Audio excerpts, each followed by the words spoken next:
Salvete omnes, salvete amici, nomen mihi est Decimus Aurelius Ingeniarius, praetor Australianus. Good morning, good day, good evening from wherever you are watching in the world. I am Decimus Aurelius. You might know me from such live streams such as the Republic of Rome board game broadcast, which we start now in August of every year, where we host a series of players that control factions in an epic ancient Roman Republican political simulator and a board game online through the Roll20 interface. So that's where you'll know me from. We are back again for the new year, 2022 or 2775 AUC, depending on how you like to track your calendar. And we are going to be looking at and really restarting what was the Lingua Latina per se Illustrata Learning Latin series. So we started doing this a little bit last year. And we got sidetracked with a whole bunch of different activities and streams, but we're back and we're going to be essentially restarting from scratch, polishing off our Latin reading skills and giving everybody the opportunity to learn along with me, because my skills are quite rudimentary, and we're going to follow the Orberg method. So you can actually grab yourself one of these books as well, either an ebook form or hard copy, and they're also available in soft copy as well. You can find them on Amazon and various other online retailers. And the unique thing about these books, if you haven't heard about LLPSI before, is that it's entirely in Latin. Now, that makes it, I guess, quite unique. And you go, well, how can you learn the language if it is entirely in Latin? But it's set up and structured in such a unique way that as you read, you can deduce the meaning of the words and the grammar as you go along and learn the rules of language as you read. So the start of the book is a little bit like a children's book, really. It gives you some basic concepts and some illustrations to essentially demonstrate the meaning of some words. And then as you read, you're finding that you're actually interpreting and learning the language as you go along. Very, very fascinating in the way in which the mechanics of the book works. So as a part of this series, we're going to step through we're starting with book one, Familia Romana. We're going to step through the book live on stream here, and I'm going to talk through it. So I'm going to essentially talk through my thinking, and hopefully that benefits you as well. If you're also new to the language, if you're looking to perhaps have a reading buddy, we can read through this together. And occasionally we'll have experts drop into our chat who will fix up both my pronunciation and also give us some interesting tidbits and pieces of trivia about what we're reading through the book as well as the series continues. So that will be rather exciting. Now, to help us with our pronunciation, because obviously a book can't do that for us, we're going to be relying on a YouTube video, and specifically one produced by Luke Ranieri through his YouTube channel here, which is called Scorpio Martianos, and you can look that up on YouTube and give him a subscribe and a follow there. He is a relatively quite well known, actually, through various parts of social media and the internet in terms of his Latin prowess and his knowledge and his Latin speaking skills. So we're actually going to follow along in his video of the Lingua Latina Pars One Familia Romana book and listen to his pronunciation, and then we're going to repeat that, or I'm going to repeat that, making sure I've got the pronunciation correct. And then I'm going to talk through what I understand the words to be. We'll look at the grammar. We'll look at the grammar notes that are in the margins of this book as well, and hopefully learn some Latin along the way. So it'll be great to have you along. I would love your comments in chat as we go along, or even if you are a Latinist, please share your thoughts and opinions as we go through. So let us cross now to the video in question. Here we are. So as I said before, this is through the Scorpio Martianos YouTube channel, and the voice that we're going to hear is that of Luke Ranieri, who has fantastic and very thorough Latin pronunciation, and we're going to follow along with that. So I've got my book here in front of me as well, in case I need that, but you're pretty much going to be seeing what I'm seeing up on the screen in the middle there as well. So if you don't have the book yet, then you can certainly follow along on this channel. So let's see what he has to say. He'll introduce the book title, all in Latin. We're going to have a look at a bit of a map, and then we're going to get into the first part of the first chapter, and then we'll really start trying to understand some of the words. Okay, I think we're ready. Pleasure to have everybody on board. Let's begin. Here we go. Hans Orberg, Lingua Latina per se Illustrata, pars prima, Familia Romana. Capitulum primum. Imperium Romanum. Okay, so he's mentioned Imperium Romanum, right? Yes. Here we go. Roma in Italia est. Italia in Europa est. All right, let's start with that. So the book's going to scroll up in front of us as we go along, but we have the first two sentences there that he's read out for us. So let's keep it simple. Let's start simple. So, Roma in Italia est. Italia in Europa est. Now I'm going to get that word right. Europa est. Europa est. Got to really start to elongate some of those vowels there. So let's go back and let's have a listen to him again. Here we go. Winding back. There we go. See if we got him. In Italia. Almost. Roma in Italia est. Italia in Europa est. Roma in Italia est. Italia in Europa est. Okay, so let's try and deduce what's being said here. I think for the most part, there's a lot of English words that are derived from Latin. So in a lot of cases, we're going to be able to pick up pretty quickly what the words are. Now we can see the map here in front of us, and we saw, I guess, that previous map of the Mediterranean and Italy at its center there as well, which is also a bit of a clue as to what's happening. And so the first sentence there says Roma in Italia est, and we're going to pretty quickly deduce that it's going to say Rome is in Italy. And judging by the order of words there was obviously some different order relative to English in our case anyway. And I guess we're deducing that something happens to the last A of Italia. The vowel elongates, I guess, with the presence of the word in here. And est really means is, and Roma is Rome. So that's pretty easy. So Rome is in Italy is that first sentence. Next, Italia in Europa est. And again, those words are looking pretty similar. Italy is in Europe, which makes sense to us. Awesome. Let's carry on. Graecia in Europa est. Italia et Graecia in Europa sunt. Graecia in Europa est. Italia et Graecia in Europa sunt. All right, next sentence there. So we're talking about something is in Europe, Graecia, and I guess we're going to refer to that previous map in the book there. And look, that already looks pretty similar to a country that we know called Greece, or an area called Greece. In this case, it's saying Greece is in Europe. Awesome. And then the next sentence, Italia et Graecia in Europa sunt. Now, there's a new word there, sunt, which is interesting, but again, we'll be able to derive the meaning here. And I guess this new word, et. And I guess we've often encountered that sometimes in some English context, which we're going to. So we've got Italy and Greece are in Europe. And that certainly makes sense grammatically to say it in that form, which must mean that et is and. So joining, I guess, the two nouns here together, Italia and Graecia. And sunt means are. So we've got more than one object here, and therefore we're going to use are, or in this case, sunt, as it is in Latin. So Italia et Graecia in Europa sunt. Italy and Greece are in Europe. Excellent. Hispania quoque in Europa est. Hispania et Italia et Graecia in Europa sunt. Hispania quoque in Europa est. Hispania et Italia et Graecia in Europa sunt.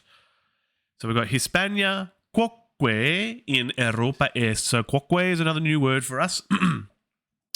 And I guess it's also important to note that we're now starting to see some of the grammar notes in the margins as well. So first of all, let's have a solve of this sentence. So we've got Hispania, that's a new word, which can only mean location, and often, as we've seen in some languages, and as we can see from the previous map, it is essentially Spain or the Spanish region there, which is good. Perfect. We've got Temple of Karmata and Pharaoh Crab joining us as well on stream, and we, for those that don't know, use the Temple of Karmata, is a senatrix and a very avid Latin speaker, which is awesome to have her presence on stream. So she'll no doubt correct some of my pronunciation as I mishear it from Luke Ranieri on our stream here. So Hispania is a region, or I guess in this case Spain, and we've got this new word, quoque in Europa est. And we're going to derive, as we read through the rest of the paragraph here, that it's saying that essentially Spain is also in Europe. So quoque is, I guess we're going to say also. And in the final sentence, Hispania et Italia et Graecia in Europa sunt. So again, we've got multiple objects. So we have sunt to be are, et meaning and. So we have Spain and Italy and Greece are in Europe. Awesome. Now let's have a look at those notes in the margin there. So we actually deduced that pretty early ourselves, that in the case for Italy, when we put the in front of it, I guess to mean as like it is in English, in, the final vowel changes to show that relationship that Rome is in Italy. So the vowel elongates from Italia to Italia when we put that in front, which is good to know. And then it's referencing both est and sunt there as well. So we have Italia in Europa est, so Italy is in Europe. And then we have multiple objects, so it's showing that relationship between est and sunt. So when we've got multiple objects in our sentence, we're going to use sunt to mean are, which grammatically makes sense. More comments in chat. Decimus Claudius says, long time no see. Yes, indeed. And for those that missed out, I had a fantastic interview, or I was interviewed by Decimus Claudius last evening. And you can certainly catch that on this Twitch channel and eventually on the YouTube channel as well. So awesome stuff there. Yeah, people saying hello in chat. That's great. Hopefully we're all learning Latin as we go along as well. All right. Fantastic. Let's continue on to hear what Mr. Ranieri says for the next lot of paragraph. Here we go. Aegyptus in Europa non est. Aegyptus in Africa est. Aegyptus in Europa non est. Aegyptus in Africa est. So we're going to go back and look at our map again, because I guess this Aegyptus is a new word for us, but we can see it essentially is referring to the region that is Egypt. So that is, I guess, the Latin word for the ancient Egypt of the time. So saying Egypt, and we're seeing the words in Europe, I guess, when we're translating that directly to English, and then we get this new word non est. And we can make the deduction that because we know that Egypt is not in fact in Europe, we're seeing here that it's really saying Egypt is not in Europe. Finishing off with Aegyptus in Africa est, saying Egypt is in fact in Africa, which is good. So Egypt is not in Europe, Egypt is in Africa. And I guess we're noting the behavior again. What I suspect is that final A vowel in Africa is elongating with the presence of in being in front. So we elongate that vowel. I suspect then without in, Africa would not have that elongated A at the end, potentially. But hopefully we can see some more examples as we go along. Gallia non in Africa est. Gallia est in Europa. Syria non est in Europa, sed in Asia. Okay, so we have Gallia non in Africa est.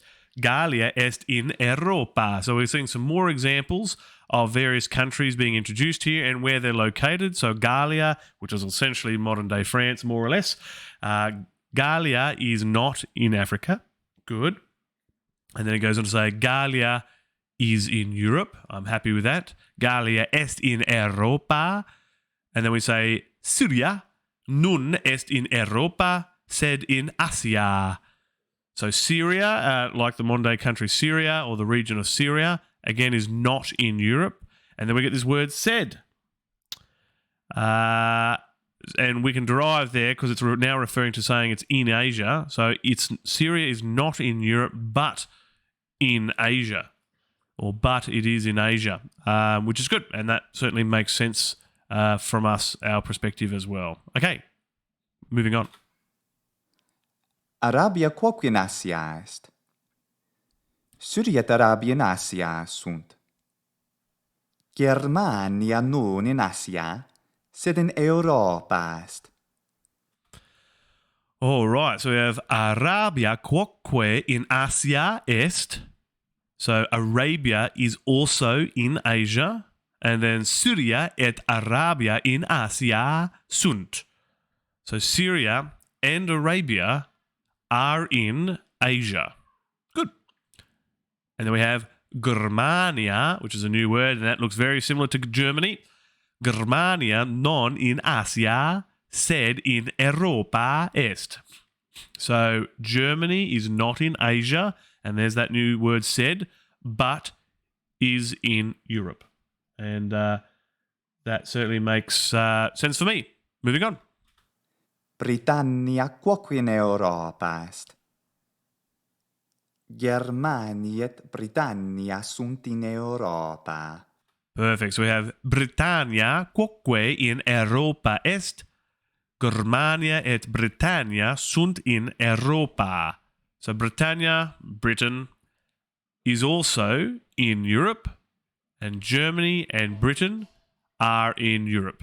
Good. So we're affirming some of our ideas here in the usage of some of our words. So we have est is, sunt is are, sed is but, and then we see the word in, very similar to the way we would use the English in, and a whole bunch of different regions like Arabia and Gallia and Graecia, Aegyptus, Africa, Hispania, Italia, and Roma.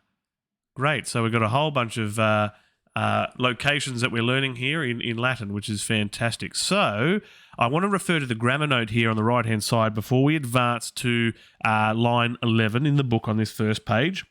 We see est ne, with something with the ending of ne, and it's giving us a question mark. So I guess it's presenting us a question. So by adding ne on the end of est, it presents or lets us know that it's going to be a question, or what's going to follow is going to be a question. So that's good to know. So we know that est is. So it's going to be a question which is posed with is what that margin note is telling us. Oh, good. So far, one of my Latin teachers, the good senatrix Hortensia Faustina, is saying my pronunciation is going well so far. And we have Luke Ranieri to thank for that, which is good. So hopefully I'm hearing him correctly as we go along, and hopefully everyone else is practicing along at home too. Okay, let's move on and let's see how we can pose this question with is in the word. Here we go. Est ne Gallia in Europa? Gallia in Europa est. Est ne Rome in Gallia? Roma in Gallia non est. All right, so we have est ne Gallia in Europa? Gallia in Europa est. Est ne Roma in Gallia? Roma in Gallia non est. So that first word there, we have this new word est ne Gallia in Europa. So something Gaul in Europe. And I guess that is really asking, is Gaul in Europe? Or in this case, Gallia. So that's a logical question. And then we're seeing the next line here. It says Gallia in Europa est. Gaul is in Europe. So it's answering the question. Next, we have est ne Roma in Gallia. So very similar construct. Is Rome in Gaul? And certainly we know that it is not, and that is affirmed by the next sentence here. Roma in Gallia non est. Rome is not in Gallia. And we see the non meaning not or no, which is confirming what we believe. Good, excellent. Moving on. Ubi est Roma? Roma est in Italia. Ubi est Italia? Italia in Europa est. Ubi sunt Gallia et Hispania? Gallia et Hispania in Europa sunt.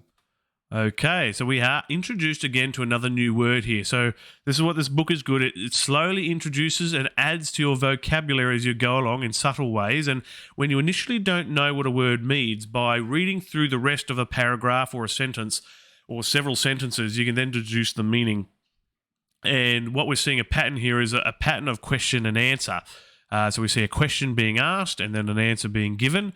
So we had ethne, which means is, and it's posing as a question. So that ne ending poses the whole sentence structure as a question. And we now led off with ubi est Roma. So something is Rome. But the answer we see is Roma est in Italia. So Rome is in Italy. So it's pretty much asking where, I guess, is where is Rome? And then that makes sense to say Rome is in Italy. And then we can confirm this again with the next lot of sentences. Ubi est Italia? Where is Italy? Italia in Europa est. Italy is in Europe. And then again in this next sentence, ubi sunt Gallia et Hispania? Gallia et Hispania in Europa sunt. And we're seeing the usage of the word sunt here, or are, in this lot of sentences. So where are Gallia et Hispania? Gallia and Hispania are in Europe. Great. And that makes sense too. Let's move on. Est ne nilus in Europa? Nilus in Europa non est. Ubi est Nilus? Nilus in Africa est. Rhenus ubi est? Rhenus est in Germania. Nilus fluvius est. Rhenus fluvius est. Okay, so we have Esne Nilus in Europa. Now we have this Nilus, which is a new word for us, but it's capitalized, so it's a proper noun, which suggests it is a place normally, and we can actually deduce from our map that we saw previously that the Nilus we can deduce to be the Nile. So it's saying, is the Nile in Europe? Esne Nilus in Europa. Nilus in Europa non est. The Nile is not in Europe. And then we have ubi est Nilus. So where is the Nile? And it says Nilus in Africa est. So the Nile is in Africa. Next we have Rhenus ubi est. So we're seeing a different order of the words here. And we have this concept known as Rhenus. And we're going to check back of our map again. And we can see here, this is pretty much follows the river line of the Rhine. So it says, where is the Rhine? And I guess it's suggesting to us that we can have ubi in another location in the sentence, where the Rhine is the subject. So where is the Rhine? And it says, Rhenus est in Germania. And that certainly makes sense. The Rhine is in Germany. Nilus fluvius est. So that is another new word that's being introduced here, is the word fluvius. And again, if we looked at our little illustration just above this first chapter, capitulum primum, we see that fluvius is being referenced to the flowing water going out to the ocean, which we can only assume means river. And certainly in the pretext of the Nilus, meaning the Nile, it makes sense that therefore the word fluvius is river. So it's saying the Nile is a river. And then we're saying Rhenus fluvius est. The Rhine is a river. All right. We finally finished our first page and we've added quite a few words to our vocabulary, which is fantastic. So let's move on. Okay, so let us have a look in the margin notes before we advance. So we see some references to some endings, a -us ending and a -I ending. So in the first example here, it has Nilus fluvius est. And for those that don't know, I'm referring to the margin notes over here on the left-hand side. So we have Nilus fluvius est. So the Nile is a river. And it's emphasizing the US ending here. And then in the second example, it has Nilus et Rhenus flui sunt. So it is suggesting, because we have references to multiple rivers here, the word rivers changes to match. So I guess, and also matching with the word sunt here. So we have comments from the chat. It's good. My magistra is suggesting I'm doing well, which is fantastic. Hopefully I got the gender of that word teacher correct. I think it's magister for male and magistra for female. So hopefully I referred to you there correctly, magistra. And then the comment there is Latin has free word order. So the book is very helpful that way to get you accustomed to it. Right, so I guess it is showing us that free word order and mixing up some of the words there to suggest that, where we saw ubi before, which is good. Right, so we've just learnt some change in endings for the word fluvius when there is more than one. So the plural form of the word. So let us move on with the first sentences here and seeing how that's used. Nilus et Rhenus flui sunt. Danuius quoque fluius est. Rhenus et Danuius sunt flui in Germania. Tiberis fluius in Italia est. All right, let's digest that tribe of words there. So we have Nilus et Rhenus flui sunt. So the Nile and the Rhine are rivers. And we're seeing the new plural word of the word rivers there, flui. And then we have Danuius quoque fluvius est. So we've got a new word here. And again, we look back at our map and we can deduce that they're referring to the Danube River there. And the quoque, which also means also. So the Danube is also a river because we're only referring to a single object as the subject in this sentence, or the object in this sentence. I'm going to get that right. Fluvius is in its conventional singular form with a US ending, which is good. Oh, good. My magistra has confirmed for me that, yes, magistra is female, magister is male teacher. And right, sorry, so that was the subject of the sentence here. So as the Danube is the subject of the sentence, and it is singular, therefore river in this instance is going to have its singular ending of US. Great, excellent. Next we have Rhenus et Danuius sunt flui in Germania. So we have the Rhine and the Danube are rivers in Germany.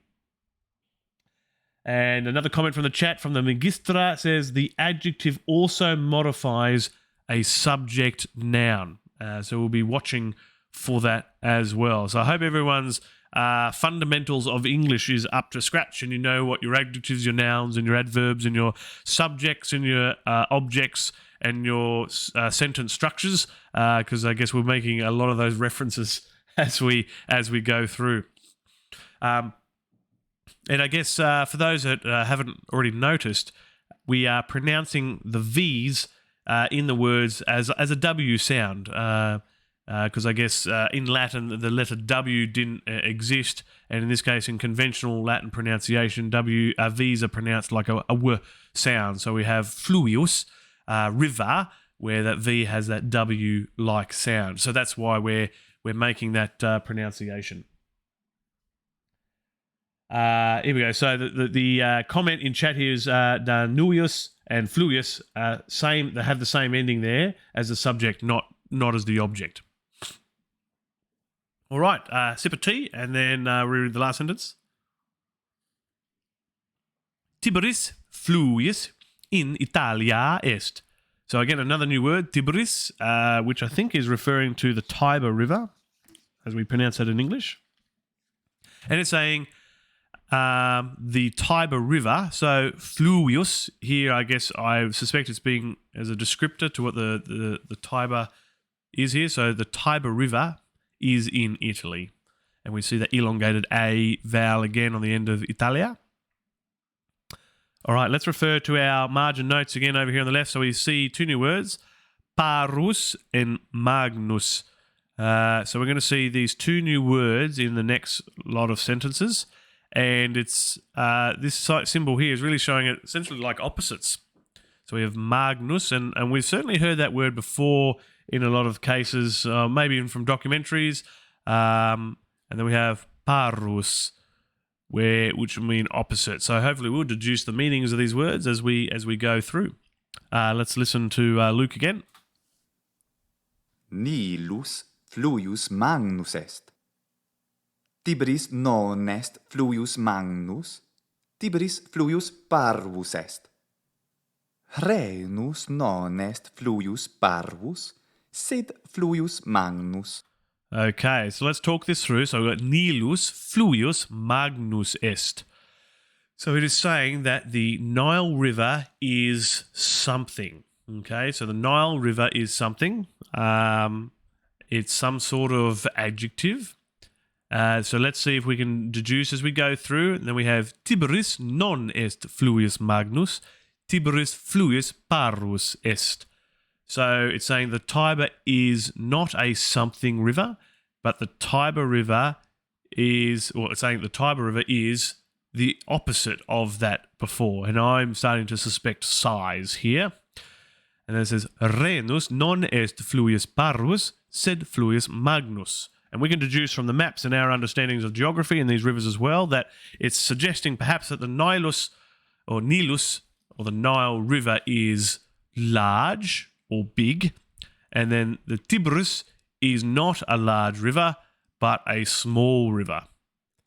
Renus non est fluvius parvus, the Rhine is not a small river, but a large river.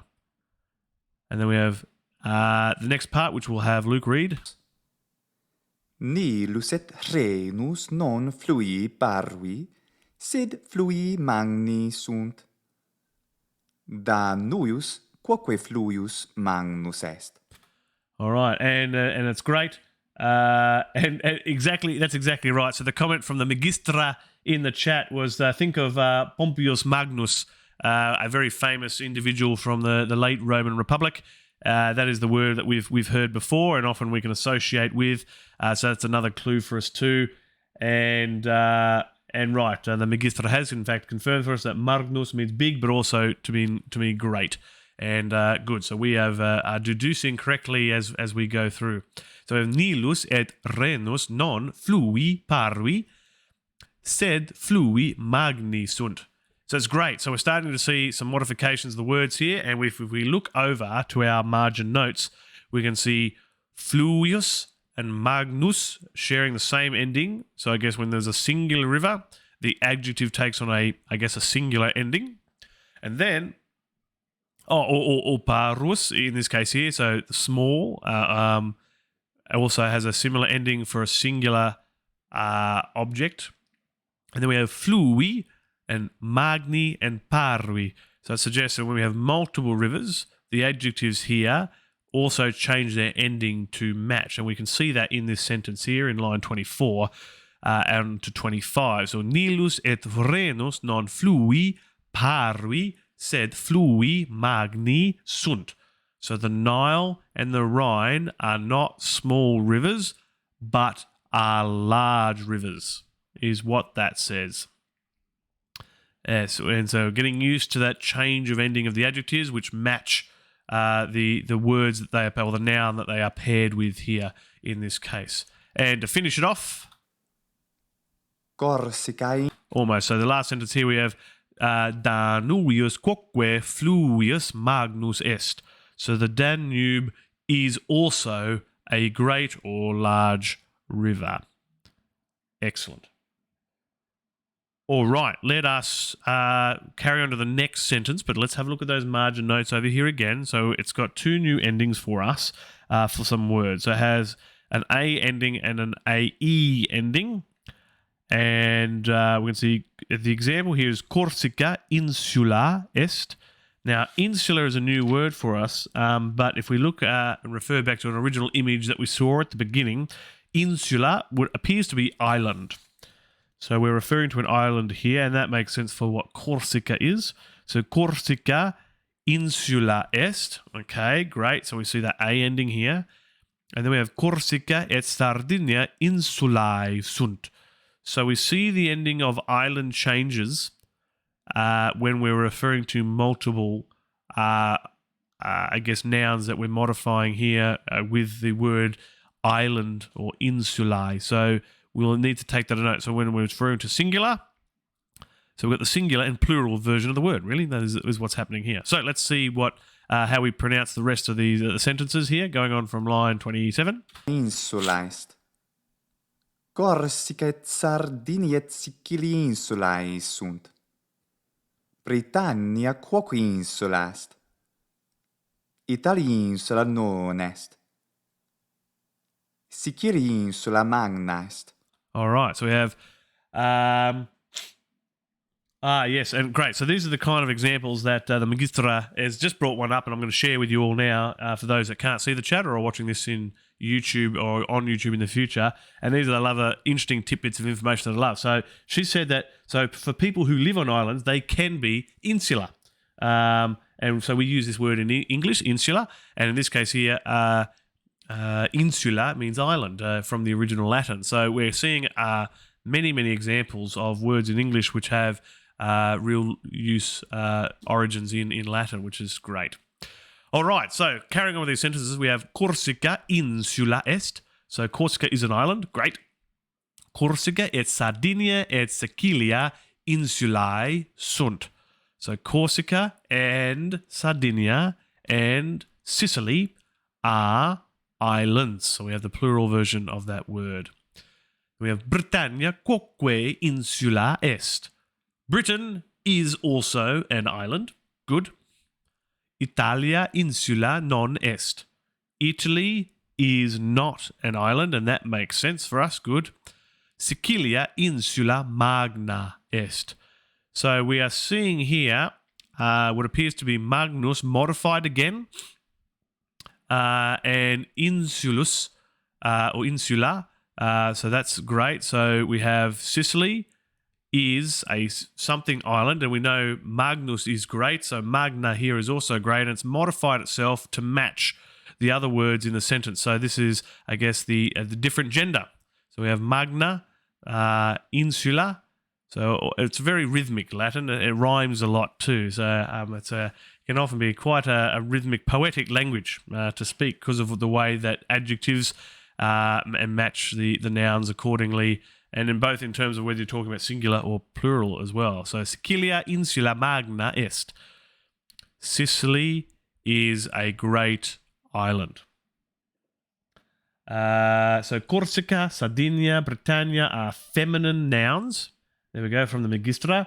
The adjective takes an A for singular and I, so the AE for feminine plural. So there's more rules that we are inherently learning as we go and step through the book. All right. And look, and you can actually see the examples in the margin notes. So if we read the margin notes, we get all these clues. So it's showing us here that insula, magna, and parva all match, and then insulae, magnae, and parvae are all matching here as well. So the adjectives, great and small, are matching the relevant nouns in this case too. All right, good to know. Moving on. Melita sti insula parva. Britannia non insula parva, sed insula magna est. Sicilia et Sardinia non insulae parvae, sed insulae magnae sunt. Okay, let's finish off. So we have Melita est insula parva. Now I think that might be Malta if I was to take a guess.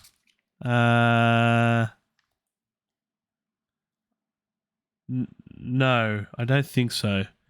I'm not sure. But nonetheless, it is a location with a feminine A ending. Melita is a small island. Britannia non insula parva. So it's saying Britannia is not a small island, and that makes sense. Sed insula magna est. But it is a great or large island. It is Malta. Oh, good. Okay, good guess. So yes, Melita is in fact Malta. Excellent.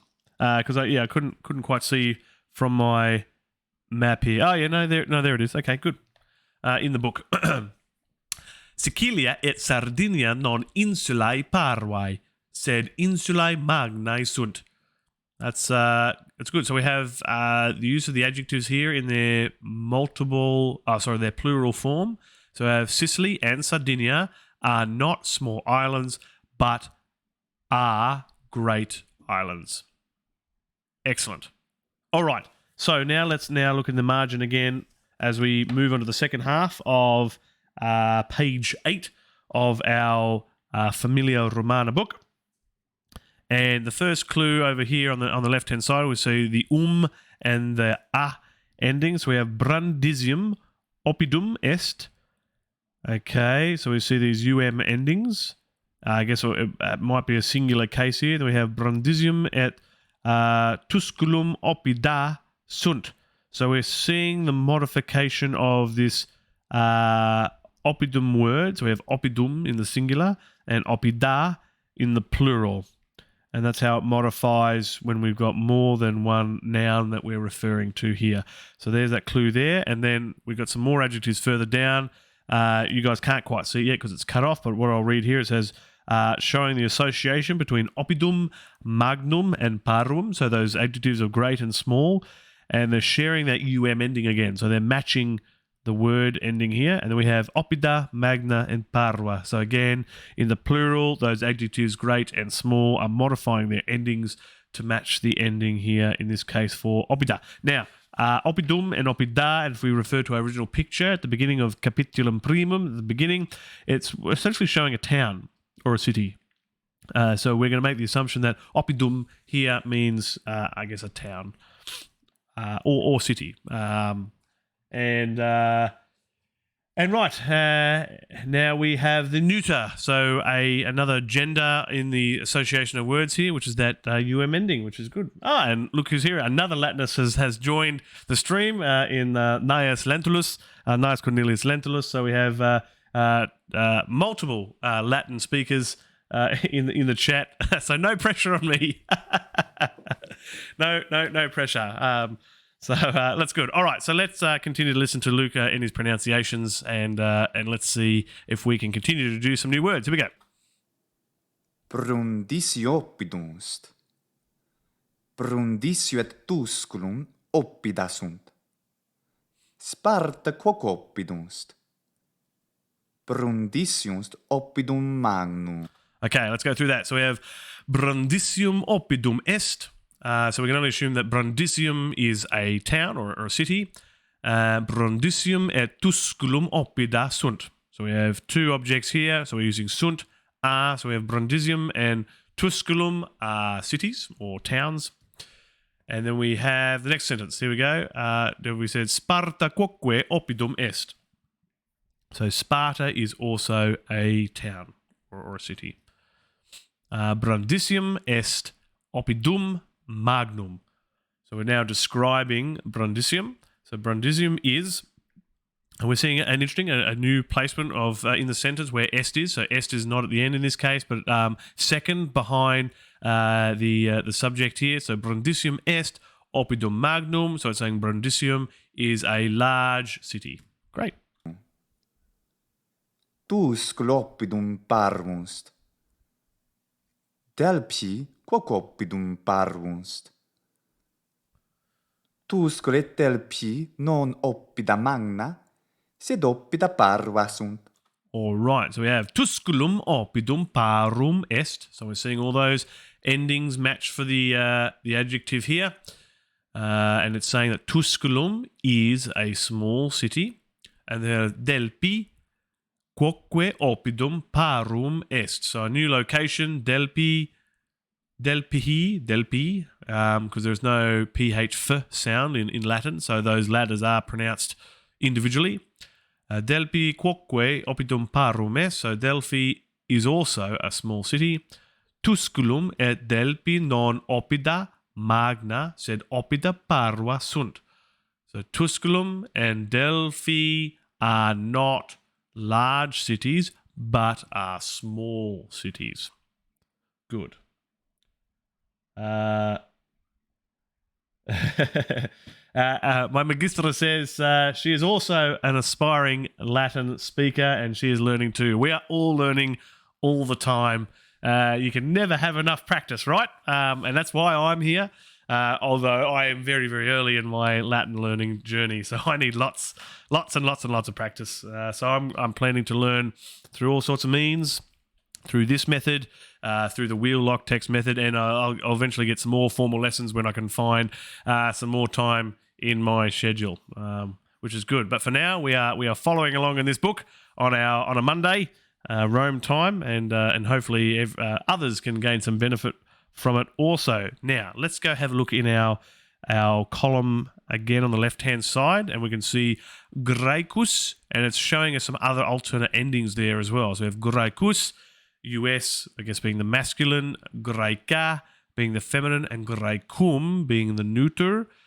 And then just finally down the bottom there, the last note, we have Romanus, Romana, or Romana, and then Romanum.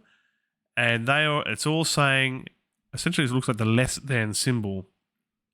They're all less than Roma. And I guess we'll get that context hopefully shortly. But it's showing us all the alternate gender endings for those words. So, let's continue to listen to the pronunciation and make sure we're getting it right. Here we go. Ubi est Sparta? Sparta est in Graecia. Sparta est oppidum Graecum. Sparta del Pioppida Graeca sunt. I love how it just rolls off his tongue there. It's very good. I can't spin the words together as fast as he does, but that doesn't matter so long as I am getting the pronunciation correctly. So we have ubi est Sparta. So where is Sparta? So we worked out that ubi is where. And we have Sparta est in Graecia. So Sparta is in Greece. And we're seeing the feminine ending here with that elongated A, most likely because the in. And then we say Sparta est oppidum Graecum. Sparta is, now we see the use of what appears to be the word Greece. And it's being used as an adjective here with oppidum, a singular city. So we can only assume it means is a Greek city. And we see the ending, which is the neuter ending, which is matching the neuter ending of the noun, city. So we say Sparta est oppidum Graecum. Sparta is a Greek city. Sparta et Delphi oppida Graeca sunt. Sparta and Delphi are Greek cities. Okay, good. Making sense. Tusculum non oppidum Graecum, sed oppidum Romanus. Tusculo et Brundisium sunt oppida Romana. Sardini insula Romana est. Creta, Rhodus, Naxos, Samos, Chios, Lesbos, Lemnos, Euboea, sunt insulae Graecae.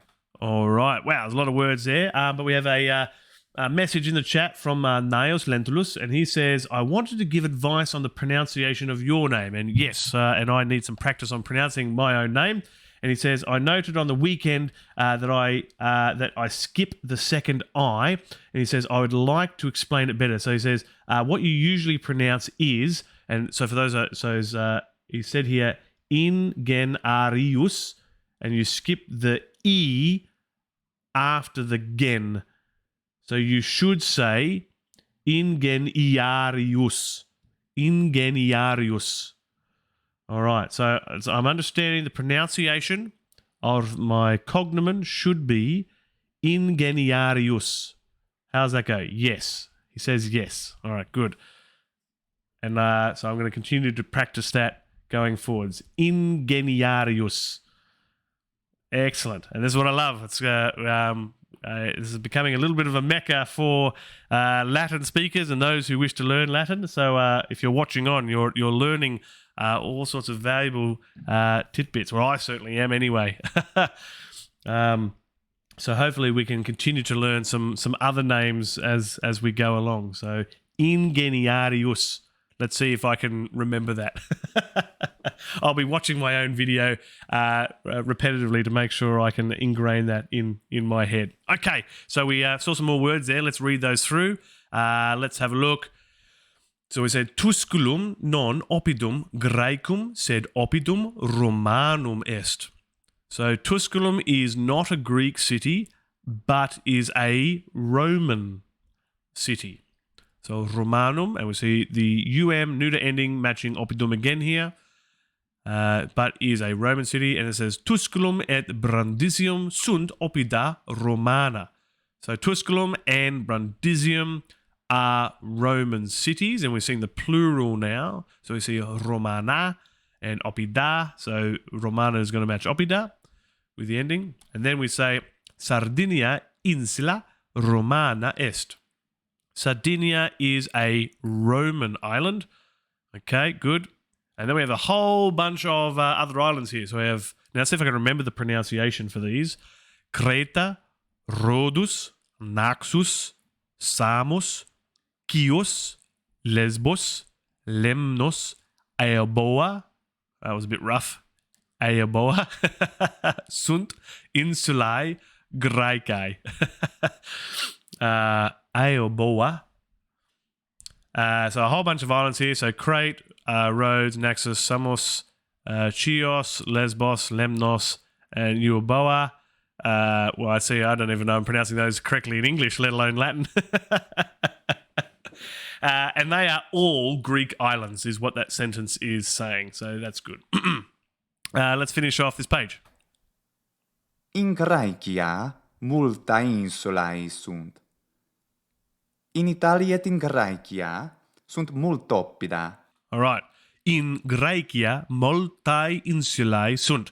So we've got this new word here now, which is multae. So I don't think we've encountered that word yet. So we said in Graecia. So I guess we're referring back into the country in the elongated A because we're referring to in the country. So in Graecia, there are something islands. There are many islands. So we're seeing the plural version of islands. Sunt, which confirms that. And then we see this word multi, and I wonder if its ending is matching that of insulae. So there will be a singular version of this word that we'll hopefully encounter. And then we say, in Italia et in Graecia sunt multa oppida. So look, we see a similar word, an adjective, but with a different singular, plural ending, because we see oppida is plural, multa is plural. So we're saying in Italy and in Greece, there are many cities. All right.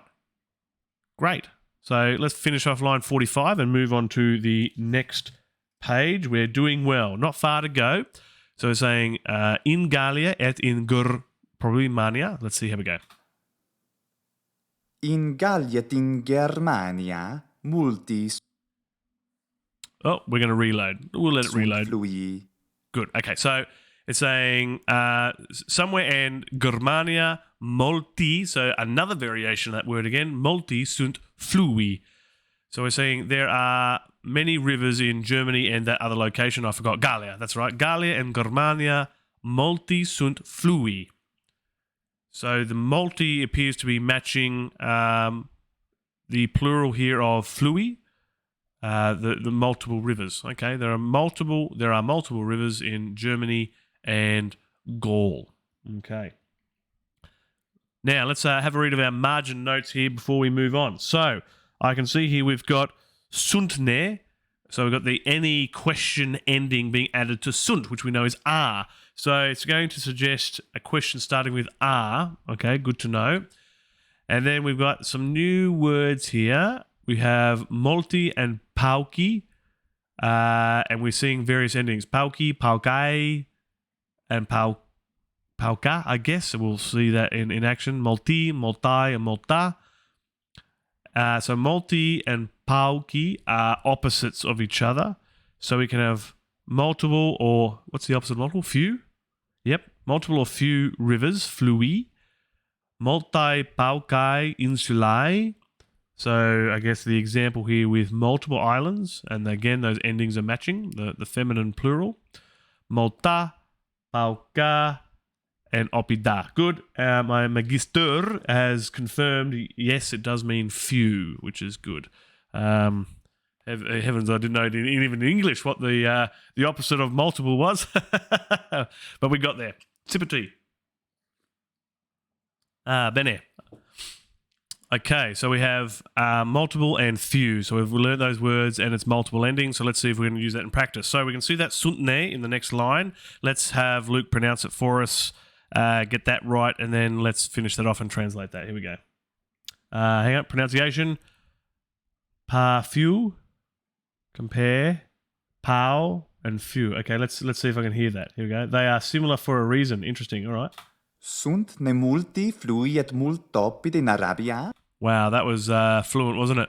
Sunt ne multi flui et multa opida in Arabia.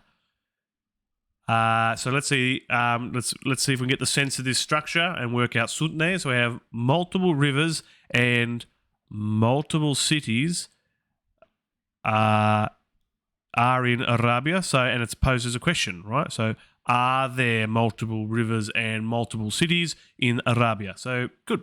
So suntne means are there? Really is a question with are, and it suggests to us straight away as soon as we see that word, it's going to be a question. And there's going to be multiple objects that it's referring to in the sentence or subject. So that's good to note. All right, moving on. In Arabia non multi, sed pauci flui sunt, et paucopida. Great. In Arabia non multi, sed pauci flui sunt et pauca opida. In Arabia, there are not many, but there are few rivers and few cities. Okay, we got there. So in Arabia, there are not many, but there are few rivers and few cities. And again, those adjectives are matching their relevant nouns that they're modifying here. So we have pauci flui and we have pauca opida. Okay. All right, we're doing well. So before we continue with line 49, let's have a look at our margin notes again. So it's saying, we've got a new word here, num creta est. So it's suggesting a question, an is-style question. Oh, it's saying it's the equivalent of esne. All right, so it's another way of writing esne. So if we see num, we can think is as a question, all right? And then we have num and then non num. So the examples, Roma in Graecia est, Roma in Graecia non est. Okay. Num and non. Num is a question, non. All right, so we should hopefully make the sense of that as we read through. Here we go. Back to Luke. Non cret oppidunt. Creta oppidum non est. Quid est Creta? Creta insula est. Non Sparta insula est. Sparta non est insula. All right, let's give that a go so far. So we have num Creta oppidum est. Creta oppidum non est. So we have the question and answer setup that we've been seeing. Question, answer, and that helps us to also get some sense as well. And then we've got another new word, quid, over here as well. They are smashing our vocabulary. We're getting more and more as we go along, let alone proper nouns and other words. So we saw num before is the equivalent of esne, and there's a question being posed. So saying num is Creta a city. So num Creta oppidum est is Crete a city, posing as a question. So there's almost like a bit of redundancies there with num. So we're learning. Then we say Creta oppidum non est. Crete is not a city. So we've confirmed, somebody's asked a question, and we have confirmed in our answer that Crete is not a city. Okay. Now we say quid est Creta. So we're still referring to Crete here. Quid est Creta? Creta insula est. So what is quid here? Let's try and derive from the sentences. So the answer to this question is Crete is an island. So that sounds very much like what is Crete? So quid est Creta? What is Crete? Crete is an island. Creta insula est. Let's have another look at another example. So we say num Sparta insula est. Is Sparta an island? Sparta non est insula. And we're seeing some different sentence structure here, saying Sparta is not an island. And then we ask, well, quid est Sparta? What is Sparta? And then we say Sparta oppidum est. Sparta is a city. Right. I like it. Quid est Sparta? Sparta oppidum est. Rhenus quid est? Rhenus est magnus fluius. Oceanus Atlanticus parvus est. Non parvus, sed magnus est oceanus. All right. Rhenus quid est. So again, some changing in the sentence structure. Rhenus est magnus fluvius. So what is the Rhine? Rhenus est magnus fluvius. The Rhine is a great river. Now the next question is, and I know it's a question because that's what num implies, so it's great. It gives us a clue straight away that the following words is going to be a question just by seeing that very first word. So like esne, sutne, and num.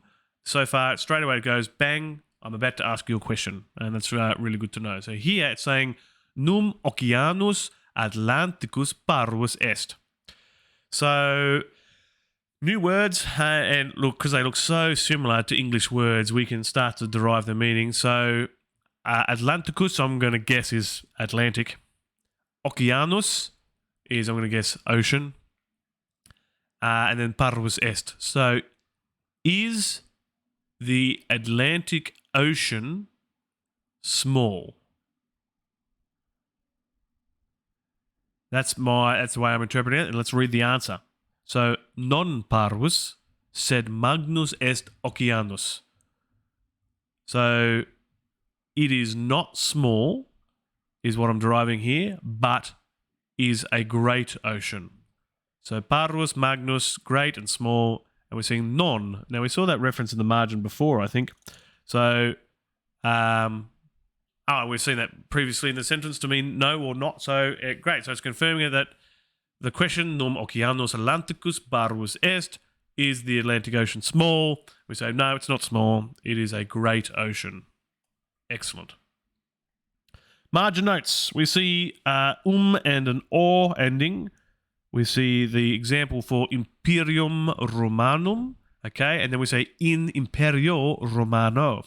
So like we've seen for other, I guess, locations, when we're in those locations, the ending changes, helping to inform that we're actually inside of them in some version, like in the English in. So when we see Imperium Romanum, when we say we're in the Imperium Romanum, we're going to say in Imperio Romano.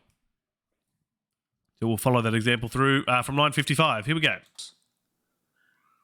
Ubi est Imperium Romanum? Imperium Romanum est in Europa, in Asia, in Africa. Hispaniet suriet Aegyptus provinciae Romanae sunt. All right, let's stop there. Let's see what we got. So we have ubi est Imperium Romanum. So we know ubi is where. So where is the Roman Empire, essentially, the Imperium Romanum. Imperium Romanum est in Europa, in Asia, in Africa. So the Roman Empire is in Europe, in Asia, and in Africa. Well, no, it didn't explicitly say and, but it said in Asia, and I can't help but say and, in Africa. And it says Hispania et Syria et Aegyptus provinciae Romanae sunt. So we've got another new word there, provinciae, and I happen to know what that word is. Essentially means province. So we're saying Hispania and Syria and Egypt are Roman provinces. So Romanae and provinciae. So we have multiple provinces. So therefore the Roman adjective here describing the province is also in the plural. Very good. Moving on. Germania non est provincia Romana. Germani in imperio Romano non est. Sed Gallia et Britannia sunt provinciae Romanae. In imperio Romano multae sunt All right, so before I lose the words here, Germania non est provincia Romana. Germania in imperio Romano non est. So Germany is not a Roman province. Germany is not in the Roman Empire. Okay, good.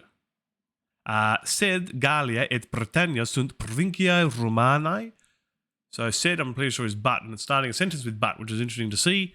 So it says, but Gaul and Britain are Roman provinces, and we see the plural there. And then finishing it off, provinciae.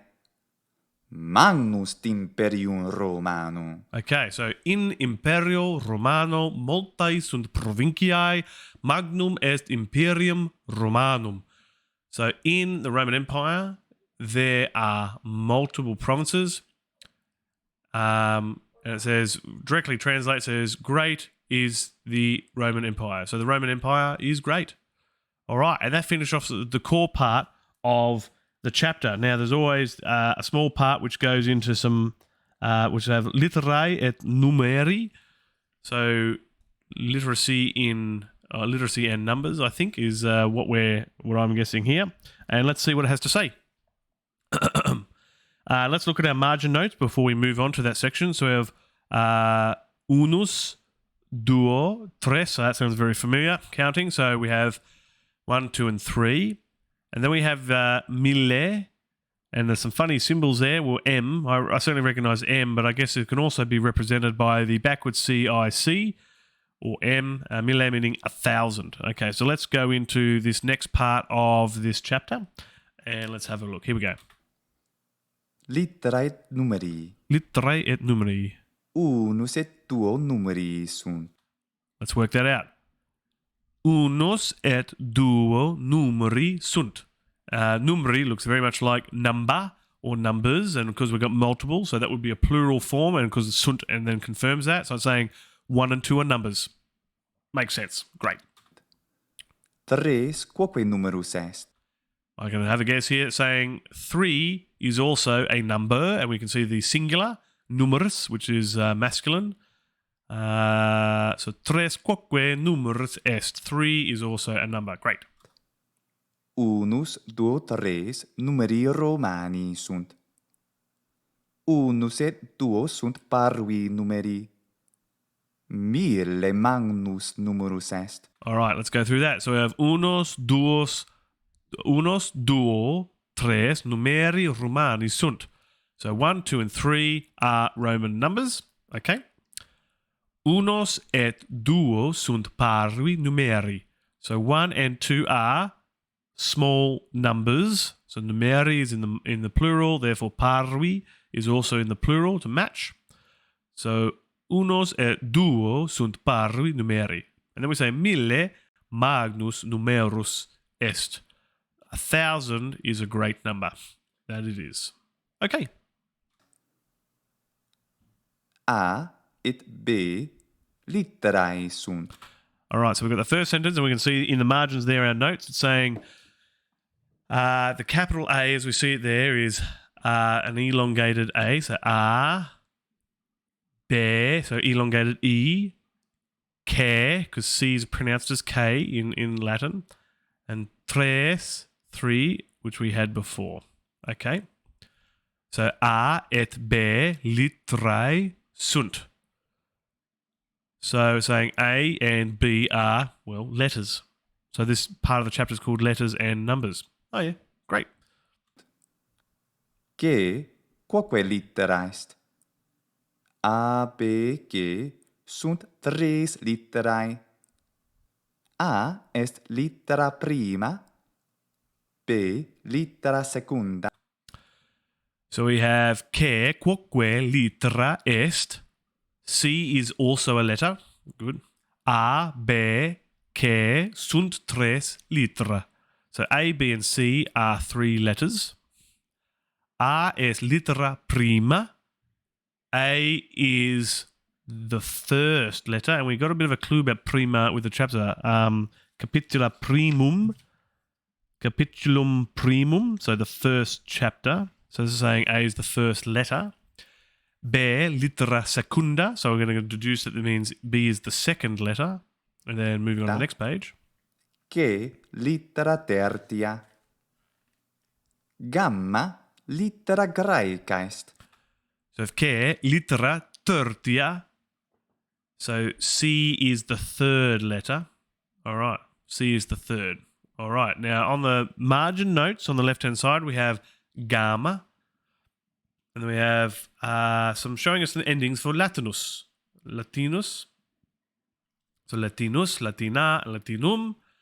It is equal to Romanus. So Latinus is equal to Roman, essentially here. And we have de, another letter, and we have delta. I guess another Greek letter. So I guess that's what we're referring to here. So let's have a listen. Che est littera latina. Che et de litterae latinae sunt. Gamma et delta sunt litterae graecae. All right, so we have gamma, littera graeca est. So gamma is a Greek letter. Che est littera latina. C is a Latin or Roman letter, okay? Che et de litterae latinae sunt. So we're seeing some modifications here for Latin. So it's saying C and D are Latin, or in this case, Roman letters. So we've got multiple letters, litterae. So latinae is going to match that, okay? Gamma et delta sunt litterae graeciae. So the Greek adjective here, so gamma and delta are Greek letters. Good. Okay, next margin notes we have here are vocabulum, and then we have in vocabulo. So again, we're seeing that last vowel modify when we're saying that we're in something. And then we have that capitulum primum, which we saw before, so chapter 1. And we say in capitulo primo. So we're seeing all those words modify again with that in prefix. And we are referring, of course, again to mille and sex for 6, the number 6. So let's see what we got. Fluius et oppidum vocabula latina sunt. Ubi quoque vocabulum latinus. All right, so we have fluvius et oppidum vocabula latina sunt. So fluvius, river, and oppidum, city, are Latin, and we have vocabula, which you can only think means words. So river and city are Latin words, or fluvius and oppidum are Latin words. And then we say ubi quoque vocabulam latinum est. So we've got corrections on the pronunciation here, so I've mispronounced it. So let's go back and have a listen. Ubi quoque vocabulum latinum. Let's go back a little bit more. Flut. Here we go. Gamma et delta sunt litterae graecae. Fluius et oppidum vocabula Vocabula.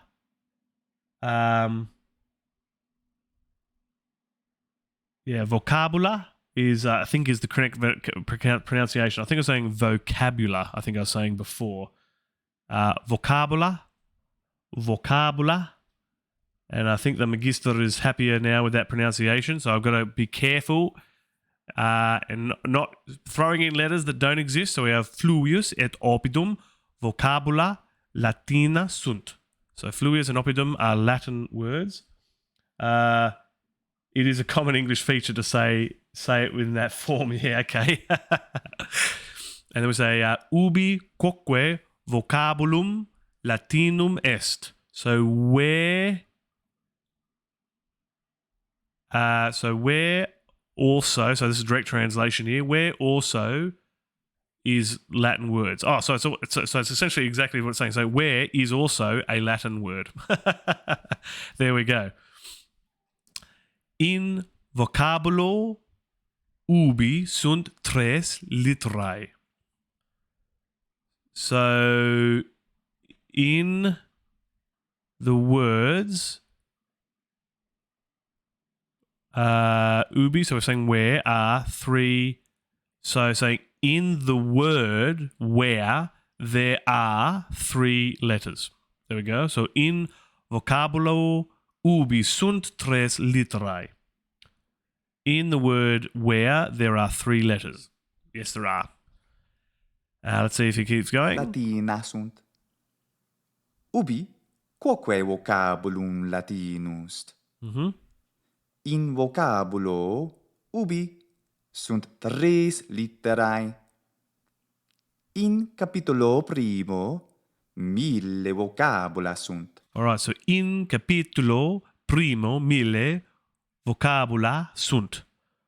So in the first chapter, 1,000, there are 1,000 words. Really? I wonder if somebody's counted that. Apparently in the first chapter there are 1,000 words. Okay. In capitulo primo 1000 vocabula sunt. There are 1,000 words in the first chapter. Here we go. All right. Now I can see another reference to a margin note here. So saying unus with different endings. So una and unum. So the different endings even for the number one. Fascinating to see. We might see that in the next section here. Here we go. In vocabulo insula 6 litterae et 3 syllabae sunt.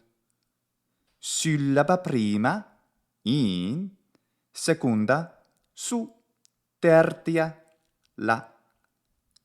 In vocabulo non sunt 3 litterae et una syllaba.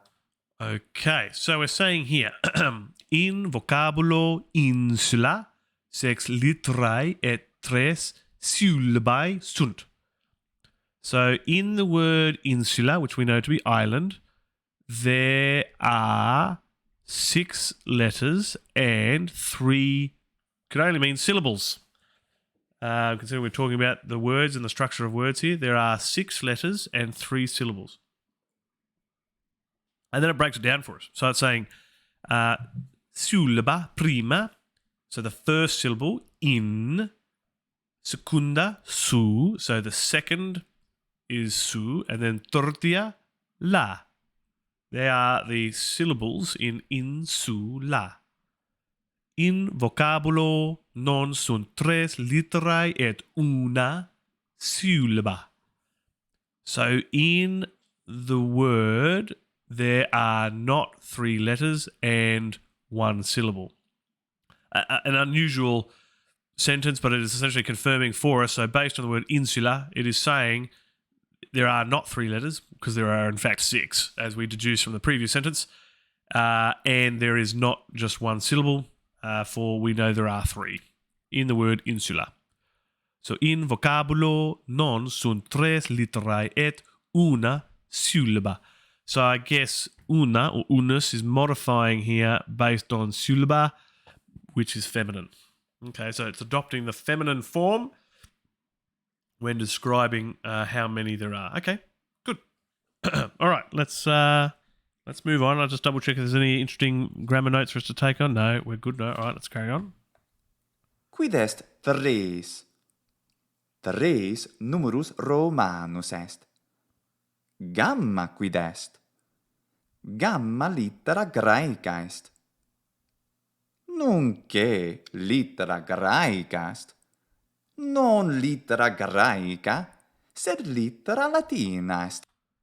Yes, actually, we've been... Pharaoh Crab's come through the correction. It's actually saying here, so in the word non, so in vocabulo non, there are 3 letters and 1 syllable. So, right, I've misinterpreted that sentence. Good pickup. Well done. So points to Pharaoh Crab in chat. You are correct, I think it says. So in line 75, starting there, in vocabulo non sunt 3 litterae et una syllaba. So in the word non, there are 3 letters and 1 syllable. Yes, love it. I like it. Magistra says unus and discipulus. Unus discipulus means one male student, and una discipula equals one female student. There we go. So the number one changes depending on the gender of the word it's being associated with. That's great. And well done, Pharaoh Crab, again. Awesome. I like it. You've played Knifey Spoony before. Okay, so this going on to the next part here. So we have quid est tres? Tres numerus Romanus est. So what is 3? 3 is a Roman number. Gamma quid est? Gamma litera Graeca est. So what is gamma? Gamma is a Greek letter.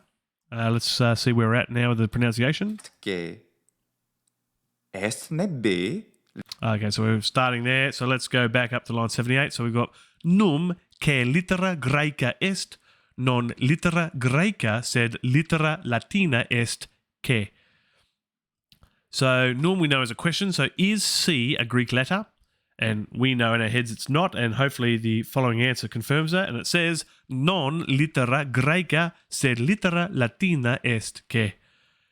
So that is saying to us it is not a Greek letter, but C is a Latin letter. Good. Moving on. Littera prima. B non littera prima, sed secunda est. Quid est non?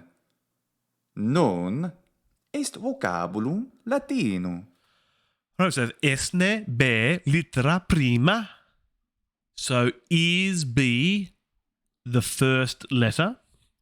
B non littera prima sed secunda est. B is not the first letter, but is the second. And then we're going to say, quid est non? I love how he says that. Quid est non? Non est vocabulum Latinum. So what is the word non? Essentially, what is non? And it's saying non is a Latin word. Non sed magnus numerus vocabula Latina sunt. Vocabulum quoque vocabulum Latinus. All right, now finishing it off, we are saying non sed magnus numerus vocabula Latina sunt. So we're saying that the words non, so not, but, great, number, and are all Latin words. There we go. And then we finish off saying vocabulum quoque vocabulum Latinum est. So it's even saying here, as a bit of a tongue-in-cheek, it's actually even saying that vocabulum, word, is also a Latin word. Yeah. Vocabulum quoque vocabulum Latinum est. So word is also, the direct translation is essentially word is also a Latin word. So primary, secondary, and tertiary all come from Latin. Also vocabulary, etc. There we go. So we're all seeing the derivation of English words direct out of the Latin language, which is brilliant. And there we go. That finishes off capitulum primum of Lingua Latina per se Illustrata Familia Romana. So this book here, you can also get the ebook version as well, or a hard copy in whether with a soft or paperback or the hard copy, and follow along, or you could even just follow along in Luca Ranieri's videos on his Scorpio Martianus YouTube channel. So you can go ahead and give him a subscribe over on his YouTube channel as well. So there we go. There we have it. A great little session getting through the first chapter there. It is wonderful to get back into learning Latin. And look, apparently there's over 1,000 Latin words that we went through this evening, and we got most of them right, I think. We did really well. There we go. So my magistra says, now I've got to remember the pronunciation of my own name. But she says, Ingeniarius discipulus bonus est. Ingeniarius is a good student. So I'm going to go home. My homework for tonight is to practice my own name pronunciation. That's my homework for tonight. And so hopefully I can continue to get that right, as well as all the other words. So this has been fantastic, and we're going to try and do this every week where we can on a Monday. So hopefully you can continue to join us. We'll also upload this onto our provincial YouTube channel, Australia Nova Romana, and you can also follow us along on there. You may even be watching this on YouTube already in the future. If not, you're probably watching this live here on Twitch with me.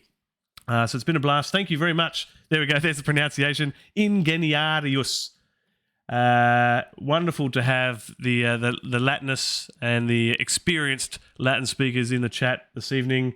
It was great. It was great indeed. I had a great time, and I'm looking forward to doing this every week going forward. So, gratias vobisago. Thank you to everybody who's been on the stream, who's contributed, who's followed, and until next time, walete.